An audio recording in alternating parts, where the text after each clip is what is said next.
So guys इस video में अपन बात करेंगे कि गेट के क्या फ़ायदा और नुकसान है। अक्सर कोचिंग वाले या फिर यूट्यूब पर जो वीडियो देखते हैं गेट के बहुत फ़ायदे बहुत फ़ायदे बहुत फ़ायदे, क्या ऐसा है? तो सच से रूबरू करते हैं हम आज इस वीडियो में। तो डेफिनेटली गेट के फ़ायदे हैं, डेफिनेटली गेट के नुकसान भी हैं। मैं दोनों तरफ बात करूँगा, फ़ायदे और नुकसान। डिसीजन आपको लेना है और आप बोलोगे कोई एग्ज़ाम का नुकसान कैसे हो सकता है? एग्ज़ाम का नुकसान नहीं है। एग्ज़ाम की जो प्रिपरेशन करते हैं उससे बहुत सारे कॉन्सिक्वेंसेस होते हैं। उसका इफेक्ट पड़ता है आपके लाइफ पर, आपके टाइम पर इफेक्ट पड़ता है इसका, और अल्टीमेटली क्या करता है आपके लाइफ में गड़बड़ कर सकता है, वो चीज़ कोई नहीं बताएगा आपको। तो पहले बात करते हैं गेट एग्ज़ाम है क्या। सो बेसिकली अगर फुल फॉर्म की बात करेंगे तो ग्रेजुएट एप्टीट्यूड टेस्ट इंजीनियरिंग। तो इंजीनियरिंग के बच्चे जो होते हैं वो एग्ज़ाम देते हैं, ये पूरा सच्चाई नहीं है। आजकल बीएससी एमएससी वाले भी दे सकते हैं आर्ट्स वाले भी दे सकते हैं, कॉमर्स वाले भी दे सकते हैं, मतलब कोई भी एग्ज़ाम दे सकता है। तो फुल फॉर्म जो हमें बता रहा है वो एग्जैक्टली एग्ज़ाम वाले फॉलो कर रहे हैं या नहीं कर रहे हैं, डिसीजन आपको लेना है अब, राइट। बट उससे ज़्यादा फर्क नहीं पड़ता। तो जो एमएससी वाले देते हैं वो बेसिकली एमटेक के लिए देते हैं। बाकी जो आर्ट्स लेते हैं उनको बोला जाता है ऐसा कि जहाँ पर नीड बनेगा पीएसयूज़ में वहाँ पर आपको लिया जा सकता है। कहीं कहीं और भी कुछ उसके आउटकम है, लेकिन उसकी बात ही नहीं कर रहा मैं, तो भाई बीटेक वालों को बता रहा हूँ। बिकॉज बीटेक वाले बच्चे ये ज़्यादा ध्यान देते हैं इसमें और कोचिंग इंडस्ट्री इस पर चलता है। मेरा काम है आपको सच बताना जो कोचिंग इंडस्ट्री वाले आपसे छुपाते हैं। छुपाते क्यों हैं? बिकॉज उनका भी मजबूरी है। मैं बातें बता रहा हूँ तो मेरे को नुकसान है। मेरे को जो स्पॉन्सर्ड आते हैं कोचिंग इंडस्ट्री से, शायद वो फिर बोलेंगे यार ये तो पूरा हमारा भांडा फोड़ कर रहा है तो इसको स्पॉन्सरशिप ना दें, लेकिन कोई फ़र्क नहीं पड़ता। ऐसे ही मैं बहुत सारे करता नहीं, और ऐसे ही मेरे पास बाकी जगह से बहुत जगह से स्पॉन्सरशिप अभी भी है मेरे पास, तो मुझे इस बात का टेंशन नहीं है। तो बात करते हैं, अब देखो नुकसान क्या क्या है, पॉइंट वाइज बताऊंगा, ध्यान सुनिएगा। पहला, गेट एग्जाम बहुत ज़्यादा हाईली कम्पिटिटिव है। दूसरा, प्रिपरेशन वही करने जाते हैं इन जनरल कोचिंग में जिनसे एक अच्छा प्राइवेट नौकरी दिया नहीं जाता है, बहुत सारे बच्चे ऐसे होते हैं। तीसरा, गेट एग्ज़ाम के चक्कर में लोग अपना ज़िंदगी दाव पे लगा देते हैं। 4 साल 5 साल 6 साल लगे पड़ते हैं कि इस साल नहीं हुआ, next year next year next year. ये है। नेक्स्ट क्या होता है, गेट एग्ज़ाम उस टाइम प्रिपरेशन करते हैं आप जब बीटेक के बाद प्रिपरेशन स्टार्ट करते हैं, ये प्रॉब्लम क्रिएट करता है। तो मैं बोलूँगा कब स्टार्ट करना चाहिए, कैसे फ्री में स्टार्ट कर सकते हो, और कोचिंग कब लेना चाहिए वो भी बताऊँगा आपको।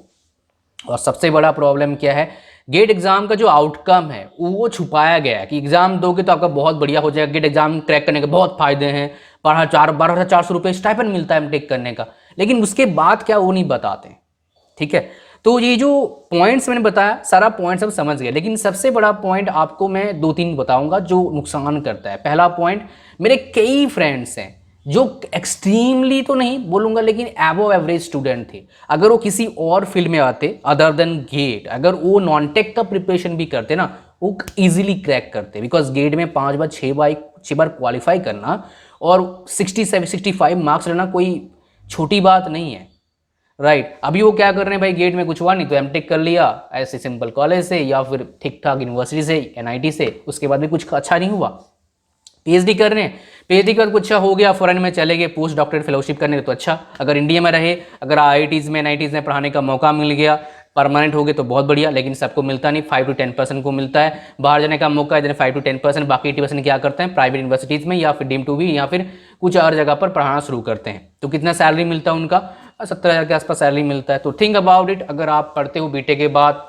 3-4 साल गेट कमीशन, फिर एमटेक 2 साल, 3-2-5, फिर पीएचडी 4-5 साल, 4-5 साल मिनिमम लगता है भाई अच्छे कॉलेजेस में, और वहां से पढ़ने के बाद ही 70,000 के आसपास सैलरी मिलता है। हाँ, जॉब मिल जाएगा अगर आप थोड़ा हाथ पैर मारोगे पीएचडी करने के बाद पढ़ाने का, that is for sure. 80% chance है। आप बोलोगे 100% चांस तो कहीं नहीं मिलता नहीं, आप थोड़ा एफर्ट डालोगे मिल जाएगा, इतनी बड़ी बात नहीं, पीएचडी अच्छे जगह से करोगे जॉब मिलता है। बट क्या जो एफर्ट डाले वो वर्थ है? मतलब 3-2-5, 5-5 10 साल दे रहे हो आप, उसका 70,000 पर मंथ सैलरी मिलेगा। और आजकल बताऊं 70,000 पर मंथ सैलरी, आपका फैमिली में 2 बच्चा है, पापा मम्मी हैं, आप हैं और आपके वाइफ हैं, आपके वाइफ मान लो नॉन वर्किंग है, तो संसार चलाना थोड़ा मुश्किल है भाई मेरे, सच बता रहा हूँ। अगर हिसाब लगाओगे तो पता लगेगा आपको। अगर आप टीयर 2 सिटी में रहते हैं तो शायद कुछ पैसा बच भी जाए, 2, 5, 10, 20 हज़ार, 10,000, 15,000 बच जाए महीने का, अगर रेंटेड घर में रहते हो। मैं उसको वही पकड़ चलता हूँ, बिकॉज शहर में बहुत लोग कम लोगों का घर होता है ऐसे, बिकॉज शहर में जो वेल सेटल्ड हैं, बड़े शहर में बता रहा हूँ, वो भाई बिजनेस करते हैं मैक्सिमम, मैं दिल्ली में मुखर्जी नगर में हार्डली किसी दिल्ली के नेटिव बंदे को देखा कोचिंग ले रहा है एसएससी का। मैंने आज तक देखा नहीं ना सुना, हार्डली किसी का मैं देखा भाई कोचिंग ले रहा है, वो अपना बिजनेस करता है यार। दिल्ली के जो लोग होते हैं, बहुत से लोग देखा मैंने, भाजी बेच के 17 शेयर कमा लेते हैं, घर अपना होता है, काहे टेंशन ना पालेंगे यार।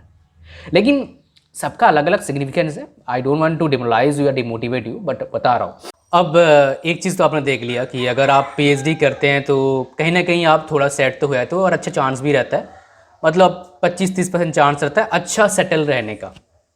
बट प्रॉब्लम यहाँ पर नहीं है इतना ज़्यादा। प्रॉब्लम तब होता है जो बहुत सारे स्टूडेंट्स ईगो में ले लेते हैं कि भाई मुझे गेट के थ्रू से पीएसयू में ही जाना है। और सच बात क्या है, कई पीएसयू में जो एज होता है वो 27 साल होता है। कई गवर्नमेंट जॉब में 27 है, कुछ जगह पर 30 है। मैं जनरल कैंडिडेट की बात कर रहा हूँ, अपने अकॉर्डिंग आप बैठा लेना।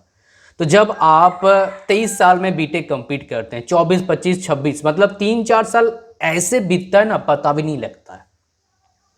और आज का ज़माना ऐसा है, भटकने का मौका ही मौका है। लड़का हो तब भी मौका है, लड़की हो तब भी मौका है, मौका ही मौका भैया भटकने का। भटकने का मतलब रास्ते इतने हैं क्या बताऊं। और एक रास्ता आपके जेब में हमेशा रहता है, और ये सिर्फ आपके साथ नहीं है। मतलब ये जो जेब में एक साथ में रखते हैं आप लोग, जिसमें मैं फिलहाल वीडियो बना रहा हूँ, इसका अच्छा काम भी होता है, इससे बुरा काम भी होता है। बट मैक्सिमम लोग इसको ना जानते हुए या जानते हुए नेगेटिव वे में जाते हैं, जिसका परसेंटेज काफ़ी ज़्यादा है। इसलिए वो फाइनेंशियली बहुत ज़्यादा स्ट्रगल करते हैं अपने लाइफ में। पढ़े लिखे होने के बावजूद भी स्ट्रगल करते हैं बहुत सारे। बिकॉज आप पढ़ाई की उम्र में हमेशा बाबू सोना करोगे तो भैया लाइफ कैसे अच्छा बनेगा। कई देखता हूँ, मैं गाँव आया हूँ, यहाँ पर भी देखता हूँ लगे पड़े भाई। अब बातों से मुझे पता ही लगता है क्या कर रहा है वो, बिकॉज हज़ारों बच्चों को देख चुका हूँ मेरे आंखों सामने क्या कर रहे हैं वो, अपनी लाइफ बर्बाद कर रहे हैं और क्या कर रहे हैं। जब लाइफ बनाना होता है बर्बाद के, उस समय को आप बर्बाद करने में लगा लेते हो, फिर ज़िंदगी बर्बाद ही होगा। अब मैं डिमोटिवेट नहीं कर रहा हूँ, मैं सच बता रहा हूँ भाई। आपको डिमोटिवेट होना है सच सुन के तो मैं क्या कर सकता हूँ, राइट। अच्छा, लेकिन जो बताया मैंने नेगेटिव, और एक पॉइंट है, और एक नेगेटिव पॉइंट है, कई बच्चों का क्वालिफाई नहीं होता है और इसके परसेंटेज भी बहुत अच्छे खासे हैं। बिकॉज 17-18% बच्चों का गेट क्वालिफाई होता है, बाकी जो 83% बच्चे वो कहाँ जाएंगे, समझ रहे हो।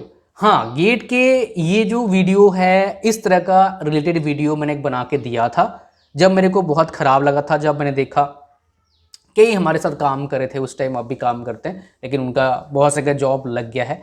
उनका बहुत अच्छा गेट में रैंक था, मतलब 200, 300, 400 रैंक था, लेकिन फिर भी वो कुछ अच्छा कर नहीं पा रहे थे। वो मतलब डिमोटिवेटेड फील करते हैं कि इतना एफर्ट डाला फिर भी कुछ नहीं हुआ। तो मैंने एक वीडियो बना के दिया था, और बाकी बहुत से लोगों ने भी वीडियो बनाया होगा, आई एम श्योर।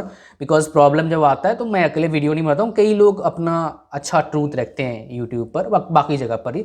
बट मीठी बात ज़्यादा आपको लगेगा, गेट ऑपरेशन करो, बिकॉज हम पैसे कमाएंगे और आप जो करना है करते रहो, बिकॉज कोई अकाउंटेबिलिटी है नहीं। हम पर्चा छाप देंगे भाई, हमारा ये बच्चे थे, पैसे दे के खरीद लेंगे, या फिर हमारा टेस्ट सीरीज तो कोई ना कोई फ्री में ले ही लेगा, तो हम दे देंगे हमारा बच्चा था, नीचे छोटे में लिख देंगे टेस्ट सीरीज का बच्चा था, कौन पढ़ रहा है, ठीक है। ऐसा ही होता है भाई, मेरे मार्केटिंग ऐसे ही होते हैं, हर कोई करता है ऐसा, तो उनकी गलती नहीं, गलती आपको अवेयर रहना पड़ेगा भाई। जिस चीज़ के लिए जा रहे हो वो आपके लिए है भी, आप ऐसे ही जा रहे हो। कई स्टूडेंट ऐसे ही बोलते हैं 2 साल और टाइम पास कर लेते हैं, अब उनके लिए मेरे पास कोई शब्द नहीं है बताने के लिए। तो ये हो गया आपका नेगेटिव साइड, जो मेरे को लगता है आपको पता होना चाहिए। पैसा तो लगता है, प्लस आपका जो क्रूशियल टाइम होता है ना वो चला जाता है यार, दैट इज़ इंपॉर्टेंट। बिकॉज हमेशा आपका बॉडी इतना एक्टिव नहीं रहेगा 30, 35, 40 के बाद। इसलिए कई लोग आईटी कंपनी में टिक नहीं पाते हैं, बिकॉज वहाँ पर बहुत एक्टिवली काम करना पड़ता है, फिर स्कूल में स्विच कर लेते हैं। कईयों को देखा मैंने, आईबीएम, माइक्रोसॉफ्ट में तो नहीं, आईबीएम में मेरे को बंदा मिला था, वो स्कूल में पढ़ा रहा था हिस्ट्री। मैंने पूछा भाई आईबीएम में काम करता है, हिस्ट्री क्यों पढ़ा रहे हो आप। ये मैंने फिजिकली बात करा, राइट। मैंने पूछा कि आप, मेरा क्यूरियोसिटी रहता है हमेशा पूछने का, बहुत सारे को बहुत सारी चीज़ पूछ लेता हूँ। कभी कोई लगता होगा क्या पूछ रहा है, ये हमेशा पूछता रहता है, बट क्या करूँ, ऐसा मेरा नेचर है पूछना। अच्छा, बट मैं पोलाइटली पूछता हूँ, कभी भी किसी को र्यूडली बात करने का मेरे को अच्छा लगता नहीं है, ठीक है। अब बात करते हैं नेक्स्ट, इसके अच्छे साइड की बात करता हूँ। आई एम श्योर आपको पता होगा, बट बहुत सारे को पता भी नहीं है। गेट एक ऐसा एग्ज़ाम है जो आपका ज़िंदगी 360 डिग्री चेंज कर सकता है। कोई बच्चा सुना होगा पहले वाला पार्ट बोलेगा यार मेरे डिमोटिवेट कर रहा है, लेकिन ये वाला पार्ट सुनेगा तो आपको रियल मोटिवेशन मिलेगा। 360 कैसे चेंज होगा, मैं आपको एग्जांपल देता हूँ। मान लो आप ऐसे कॉलेज से पढ़ते हो, फटीचर कॉलेज है, टीचर भी अच्छे नहीं होते फटीचर कॉलेज में, 15-20 हज़ार के टीचर होते हो, क्या पढ़ाएंगे, उनका खुद का अच्छा नहीं हुआ कुछ, तो आप क्या अच्छा करेंगे। आपका टीचर का खुद का अच्छा कुछ होगा तभी तो आपको अच्छा देगा ना भाई। वो बेचारा खुद परेशान होगा तो क्या आपको अच्छा देगा। 20-25 हज़ार रुपये पर मंथ कमा रहा होगा, वो खुद आमदनी अट्ठानी खर्चा रुपया कर रहा होगा, वो भी सोच रहा है कि हाँ यार अच्छा मेरा सेटल हो जाए, मज़ा आ जाएगा। तो ये प्रॉब्लम होते हैं अगर आप फटीचर कॉलेज से पढ़ते हैं। और इसमें आपकी भी बहुत ज़्यादा गलती थोड़ा बहुत होता है, बहुत सारी चीज़ें उसमें होता है, पर जो भी प्रॉब्लम आपका आया हो, जो भी कंडीशन आया हो जिसकी वजह से आपने एडमिशन लिए हैं, तो वैसे कॉलेज में पढ़ते हैं तो आप जब आपके पास मौका मिलता है ऐसे एग्ज़ाम का, गेट खाली गेट नहीं है, यूपीएससी है, एसएससी जेईई है, तो आपका खास गेट के जरिए से बहुत अच्छा सैलरी मिलता है। इतना किसी एग्जाम के जरिए सैलरी मिलता नहीं है, बिकॉज आपको पीएसयू में जाने का मौका मिलता है। तो पीएसयू में जैसे आप बोलेंगे पीएसयू बहुत सारे प्राइवेटेशन हो गए, बहुत सारे बच्चे हुए हैं, उनमें ले लो यार, ठीक है, जितना बच्चे हैं उनकी बात करूँगा मैं बहुत सारे बच्चे हैं अभी। तो उसमें क्या है, आपका जब आपका जॉब लगता है तो हुलियत चेंज हो जाता है, बिकॉज स्टार्टिंग सैलरी मिनिमम 70,000 होता है, मैक्सिमम 1 लाख इन हैंड आता है, लगभग 70,000 बता रहा हूँ इन हैंड, राइट। बिकॉज हमारे साथ एक काम करती हैं, वो जॉब कर रही हैं पीएसयू में, तो उनका 70-75 हज़ार है, बहुत टॉप लेवल का पीएसयू नहीं है, mini Ratna I think so. तो महारत्न में काम करोगे आप तो 1 लाख प्लस हो जाएगा सैलरी, इन हैंड आएगा खर्चा करने के लिए, बाकी कट कुट जाता है सीटीसी और टैक्स वगैरह। तो आप सोचो जरा, जो बच्चा थर्ड ईयर कॉलेज से पढ़ता है उसको 15-20 हज़ार का जॉब का वो सपना देखता होगा, 25-30 हज़ार का सपना देखता होगा कि भाई मेरे को 4 लाख का पैकेज मिल जाए, मौज हो जाएगा। लेकिन उसका अगर पैकेज लग जाए 20 लाख का ओएनजीसी में, सोचो, थिंक अबाउट इट, क्या उसका सिनेरियो रहेगा। लेकिन यहाँ पर एक बताऊँगा, जब आपके साथ आपके पास एकदम से बहुत ज़्यादा पैसे आ जाए ना, एक बार क्या करना, सलाह लेना फाइनेंस से, फाइनेंशियल एक्सपर्ट से, कि मैं अपना फाइनेंस को कैसे संभालूं। नहीं तो क्या होगा, पैसा आएगा और जाएगा, और पता भी नहीं लगेगा 2 साल में पैसा कुछ बचाया नहीं आपने। और सच्चाई बताऊं आपको, पैसा बचाने का टाइम होता है बिफोर मैरिज। आफ्टर मैरिज पैसा बचाना बड़ा मुश्किल काम होता है, बिकॉज खर्चे बहुत बढ़ जाते हैं। मेरा पर्सनल एक्सपीरियंस नहीं है, बट मैंने कई मेरे फ्रेंड्स को देखे, वो उन्होंने ही मेरे को एक फीडबैक दिया है। तो पैसे बचाना मतलब ये नहीं भी खाना पीना नहीं खा रहे हो, ये नहीं है। बचाना मतलब क्या, ज़रूरत की चीज़ें पर इन्वेस्ट करिए, इन्वेस्ट करने की बता रहा हूँ, खर्चा नहीं बता रहा हूँ। कपड़े खरीदना काइंड ऑफ इन्वेस्टमेंट है, एक्सरसाइज करना और जिम में जाना काइंड ऑफ इन्वेस्टमेंट है। खर्चा कहाँ पर होता है, वो पड़ा मान लो एक बड़ा सा फ़ोन खरीद लिया 1.5 लाख रुपये का, वो खर्चा होता है। अगर आपका नीड तो होगा नहीं, क्या करोगे 1.5 लाख का फ़ोन लेके, समझ रहे हो। सेलिब्रिटी तो हो नहीं कि भाई दिखावा करने की ज़रूरत है, अगर है तो दिखावा तो जरूरत पड़ेगा, सेलिब्रिटी है तो।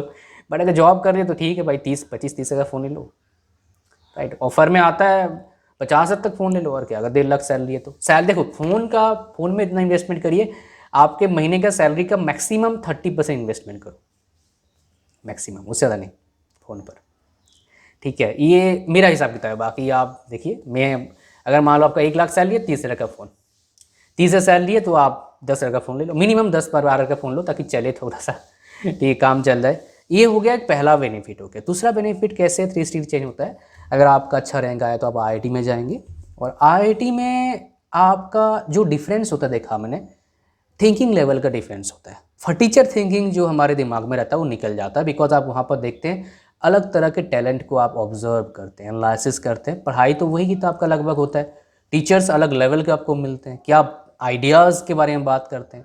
देखो, जो बंदे आइडियाज़ की बात करते हैं वहाँ पर डेफिनेटली आपका मेंटल एबिलिटी चेंज होता है, आपका थिंकिंग लेवल में डिफरेंस आता है। और जो आइडियाज़ की बात करता है, समझ जाना वो बंदे में, वो कैसा भी हो, ओवर कॉन्फिडेंट है उसके अंदर, कॉन्फिडेंस है उसके अंदर, या फिर कैसी बातें कर रहा है, लेकिन अगर आइडियाज़ की बात कर रहा है, कहीं ना कहीं उसके अंदर क्यूरियोसिटी है, भाई कुछ करना चाहता है वो, बने ना बने अलग बात है, वो डिफरेंट मैटर है भाई, कुछ करना तो चाहता है भाई ना। तो ऐसी जगह पर आप, ऐसी जगह बहुत जगह मिलेंगे आईआईटीज़ में आपको। जनरल कॉलेज में क्या होता है, बैक बाइटिंग, अरे वो मास्टर कुछ नहीं पता है, वो मास्टर बेकार है। डायरेक्टर देखा कितना बुढ़ा हो गया, उसका देखा है, उसका टायर खराब है, चेंज नहीं करवा रहा है, अरे यार हमारे कॉलेज से फटीचर है, कॉलेज का मालिक बहुत बेकार है। ऐसी बातें होती हैं, लेकिन आईआईटीज़ में ऐसी बातें होते हैं, बट बहुत लो लेवल पर होता है। लेकिन छोटे कॉलेज में क्या होता है, ऐसी नेगेटिव बातें या फिर बैक बाइटिंग मैक्सिमम जगह पर देखा हूँ मैं, राइट। बुराइयाँ खाली, आइडियाज़ की बातें होते नहीं, भाई मेरे को ये बिज़नेस करना वो बिज़नेस करना है, ऐसे होते नहीं है। मतलब ये थोड़ा प्रॉब्लम मेरे को लगता है। तो IIT में जाएंगे आप, अच्छी जगह पर पढ़ाई करेंगे, इवन टॉप NITs में जाएंगे, इवन टॉप ट्रिपल ITs में जाएंगे, तो क्या होगा, आपका जो ज़िंदगी है ना काफ़ी ज़्यादा चेंज आएगा। और ये दो मेजर मैंने देखा है बेनिफिट्स। अगर आउटसाइड इंडिया भी जाती है MS करने के लिए, गेट के लिए कुछ जगह पर एडमिशन मिलता है, सिंगापुर में, आई थिंक जर्मनी में भी एडमिशन मिलता है 1-2 यूनिवर्सिटी में, राइट। तो ये आपका जो मतलब ऐसे चेंजेस आएंगे आपके लाइफ में, सोच भी नहीं सकते। तो दो मेजर बेनिफिट्स मैंने देखे हैं, और ये इसी बेनिफिट्स को लोग हाईलाइट करते हैं कोचिंग में खाली। इसीलिए बहुत सारे बच्चे जाते हैं जिनके अंदर वो एबिलिटी होता नहीं भाई। गेट में, गेट का एग्ज़ाम ऐसा नहीं है भाई आप 0 से स्टार्ट करोगे और आप एकदम से आप अच्छे रैंक ले, ऐसा नहीं है। गेट एग्ज़ाम को क्रैक करने का अच्छा तरीका है, 1 साल अच्छे से नोट्स बनाओ, कंसेप्ट बेसिक क्लियर करो, दूसरे साल में बहुत एफर्ट डालो और मार्क्स ले आओ। मैक्सिमम बच्चों को देखा जिनका 100-150-200 रैंक आता है, 50-60 भी रैंक आता है, तो 8 रैंक आता है। तो 8 रैंक वाले का 3 बार दिया था अटैम्प्ट, मेरे को याद है। मेरे यूट्यूब वीडियो देखता था, एक बार सेशन में बताया था उसने। बाकी जिनका 100-200 रैंक आया, उन्होंने बोला सर हमने 2 बार अटैम्प्ट करा है, कोचिंग लिया है, हमने नोट्स बनाया, ऑफलाइन कोचिंग नोट्स बनाया और अटैम्प्ट करा है, हमारा हो गया। मतलब गेट में 100-200-300 रैंक आया है। इवन UPSC का भी यही कहानी मेरे को बताया है।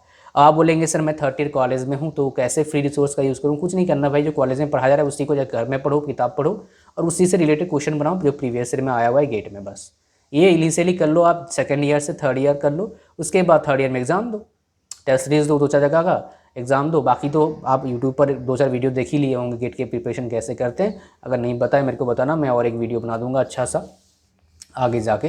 तो इस तरीके से क्या होता है, गेट के कुछ बेनिफिट्स हैं, कुछ नुकसान है मतलब डिमेरिट्स हैं जो मैंने बताया आपको।